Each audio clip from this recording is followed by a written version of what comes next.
Isa hong napakaambot na pagbabahagi ng mutyang umaga sa ating lahat. Sa bawat takbo ng buhay at buklat ng pahina ng aking madilim na kapalaran, ako'y naaawa sa mga musmos na walang kamuwang-muwang sa bawat patak ng oras, sa bawat pangyayari sa kapaligiran, maging sa bayan nito. Ako nga pala ang inyong abang lingkod na kilalanin natin sa pangalang kabataan. Bilang kabataan ng Mindanao, ako'y mulat sa gulot-gera, tuksot-lait ng ibang lahi at mulat din sa kahirapan sa buhay. Bunga ito ng matinding diskriminasyon, pang-aagaw ng yaman, politiko, relihiyon, katanyagan, pansariling interes ng nakakataas at higit sa lahat ay bunga ng giyera. Kaming mga kabataan, Muslim at Kristiyano maging lumad, ay walang ibang hangad, kundi ang wagas at tunay na kapayapaan. Sana po ay huwag nating harangan ang paglunsad at paglaganap ng kapayapaan dito sa ating bansa. Marami na hong mga bata, matanda at kabataang nagsisakripisyo. Tonito nilada na hong tinta ng dugo ang dumilig sa lupang pangako ng Mindanao. Mga kapwa ko kabataan, gamitin natin ang ating talino't panahon upang lubos na maunawaan ang kasaysayan, kultura at karanasan ng ating mga kapwa-tao.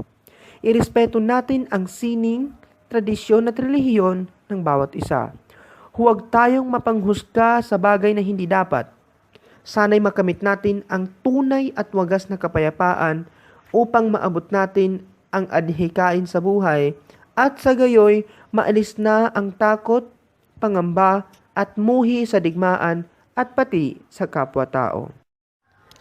Marahil nga ang katagang, ang kabataan ang pag-asa ng bayan, ay nangangahulugan ding ang kabataan ang kinabukasan ng lipunan. Ang paglilinaw dito ay upang mabigyang puna ang kahalagaan nating mga kabataan sa paglililok ng kapalaran at kinabukasan ng nakararami, lalong-lalo na ang mga kapatid nating nasa liblib na bahagi ng Mindanao. Kung iisipin natin, kung hindi kayang isatupad ng nasa henerasyong pamamahala ng ating gobyerno ngayon, ang kapayapaan sa lupang dinilig ng luhat pawis, buhat ng digmaang hindi nabibigyang tuldok, walang pakundangan na bukas sa muling pagsikat ng araw, ang bagong henerasyon ng mga kabataan ang gugugol at magpapanumbalik sa naudlot na kapayapaan at katahimikang nais ng bawat mamamayang Bangsamoro o mamamayang Pilipino sa ating bansang Pilipinas. Ang henerasyon ng mga kabataang bibigyang diin at tuldok ang ilang dekadang pagkakaroon ng digmaan na halos libu-libong kayamanan at buhay ang naialay at naibuwis. Mga kapwa ko kabataan, alam nating ang pagkakaroon ng iba't ibang kultura, sining at tradisyon sa bawat tribo at relihiyong niyakap ng ating mga kapwa ay kadalasang dahilan din ng kaguluhan at hindi pagkakaunawaan sa bawat isa. Mungkahi ko lamang na tayo'y magkaintindihan at magkaunawaan. Isantabi muna natin ang mga pangungutya sa bawat isa dahil hanggang hindi pa po ito maalis ay mahihirapan tayong hanapin ang butas ng kapayapaang hangad nating lahat. Mga kapwa ko kabataan, ang mga nagdaang administrasyon sa ating bayan at bansa ay hindi sapat upang lubusang kamtin at lasapin ang watawat ng kapayapaan. Maaaring hindi pa napapanahon ang pagkamit sa naturang katahimikang hiling ng bawat isa sa atin. Maaari ring sa paglipad nating mga kabataan sa himpapawid ay ating makita ang ulap ng pag-asa at bituin ng tagumpay na magbubunga ng dalisay na puso tungo sa ikabubuti ng sambayan ng Pilipino at ng sambayan ng Bangsamoro. Mga kapwa ko kabataan, tayo ay magkaisa, tayo ay magtulungan, tayo ay magkaunawaan dahil naghihintay sa atin ang mga batang nasa sinapupunan pa lamang ng ating mga magulang. Naghihintay rin ang inang kalikasan at ng inang bayan sa katahimikang hinahanap-hanap nating lahat.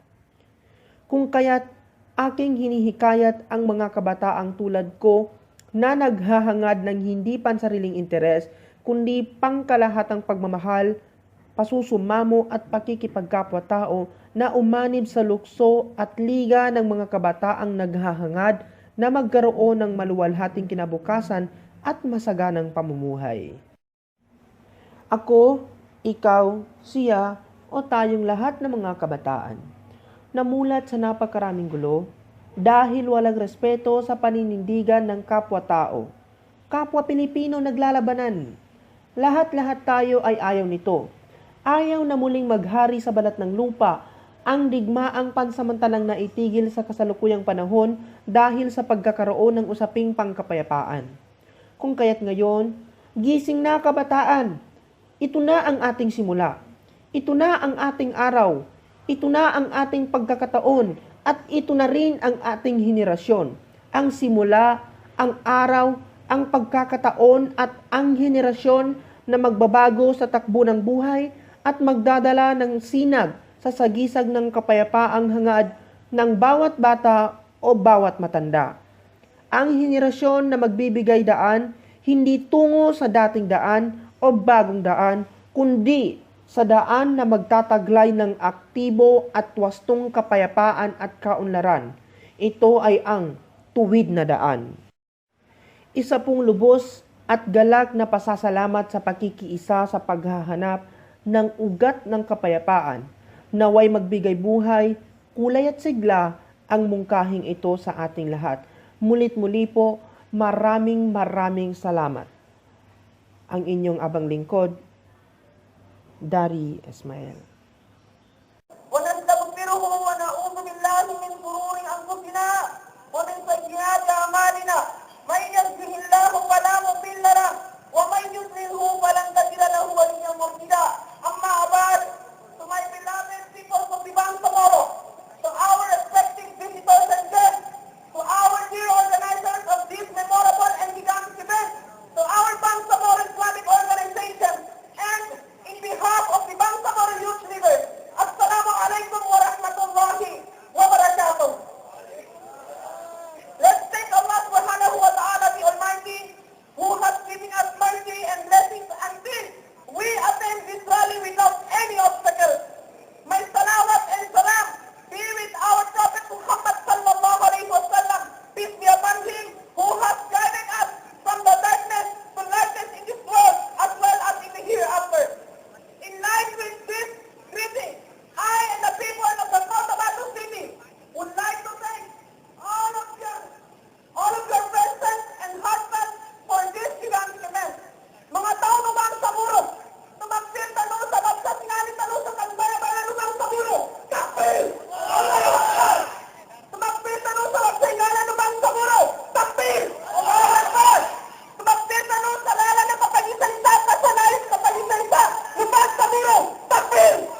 nanginay mula sa ano, hindi nagsanay Bangsamoro Basico. Takbir! Allah! Takbir! Takbir!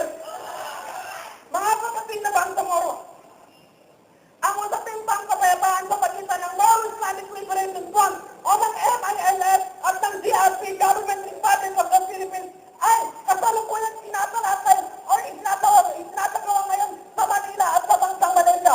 Ngayon, ano ang pinakaunang rule ng Bangsamoro Youth? O ano ang pinaka-number one na rule? O dapat natin nasabi mga Bangsamoro? Una, dapat magkaroon tayo ng unity. Ano ang sinabi ng Propeta Muhammad sallallahu alaihi wasallam? Al-Jama'atu Rahma, wal Furqatu Azab. Ang pagkakaisa, isa na tanggulin mo. Tanggul tawfiq ng Allah subhanahu wa ta'ala. Okay, tuloy ka sa ngayon, tuloy ka sa isa na saan magkakwakulit po ng Allah subhanahu wa ta'ala. Takbir Bangsamoro! Allah Akbar! Takbir! Takbir Bangsamoro! Kasi nagkamento mga nasusulat sa pagkalit sa usapan ng Islam. Bakit ang tanong ay advocacy niya? Advocacy ba sa Bangsamoro Basic Law? Tumawag tanong sa almana na panunin na tuntay na magingala niya sa umaman niya ating tanong arapin sa kayong sa Bangsamoro Basic Law at sa Bangsamoro Government. Allah Akbar! Mga nasusulat sa pagkalit sa usapan ng Islam, mga Bangsamoro. Tanong, kanya ba agay? Kanya ba agay? Na isay niya ako saksi sa kaya muli insyaAllah. Basta, dalat niya ang tanong, dalat ka handa tanong yan pa niya na makasibapaw sa tanong ng Allah subhanahu wa ta'ala. Yata no ba gamit, ayan mana, na uyati-yati Bangsamoro, na kung nganin ibang alisado sa kita no, Nabi Muhammad sallallahu alaihi wa sallam.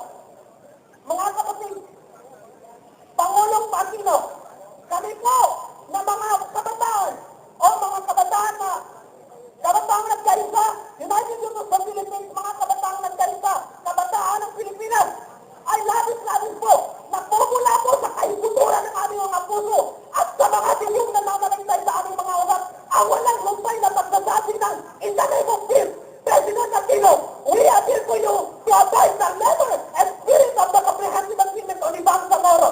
Pangulong Aquino, nasa iyo po ang pulma, nasa iyo po ang ballpen, pulma, na pang-firma, tungo po, hindi sa bagong daan, hindi sa dating daan, ngunit sa tuwing na daan na aming hinahanap, na siya po ang magbibigay tulay, siya po ang magbibigay susi, tungo sa kapayapaan at kasadalaan ng sinasabing Bangsamoro Government. Yung pinagkabilang na Assalamualaikum warahmatullahi wabarakatuh. Waalaikumsalam, takbir! Takbir! Wala kasi natin para marinig sa malagaling. Takbir! Allahu Akbar! Government of the Republic of the Philippines, please implement comprehensive agreement on the Bangsamoro. Come with a letter and spirit, not delusion and maintenance.